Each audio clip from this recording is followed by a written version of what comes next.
হযরত ওমর রাদিয়াল্লাহু তাআলা আনহু রাষ্ট্রীয় সফরে তিনি একবার দামেস্কের দিকে রওনা হয়েছে। কিছু দূর যাওয়ার পরে হযরত ওমর পানির পিপাসায় অস্থির হয়ে গেছে। খাদেম আসলামকে ডেকে বলল, খাদেম, পানির ব্যবস্থা করো, দেখো কোথায় পানির কূপ পাওয়া যায়। খাদেম কিছুক্ষণ ঘোরাঘুরি করার পরে এসে বলল, আমিরুল মুমিনিন, কোথাও তো পানি পাওয়া যায় না, মরুভূমি, চতুর্দিকে পাহাড় আর বালু, পানির কোনো লেশ মাত্রাই পাওয়া যাচ্ছে না। হযরত ওমর রাদিয়াল্লাহু তাআলা আনহু বলেন, ডানে বামে তাকাইয়া দেখো কোনো বকরি দেখা যায় কিনা।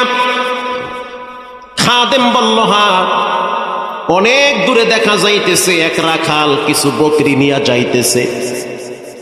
এবার হযরত ওমর বলতে আছে, খাদেম, ওই রাখাল রে আমার কাছে ডেকে নিয়ে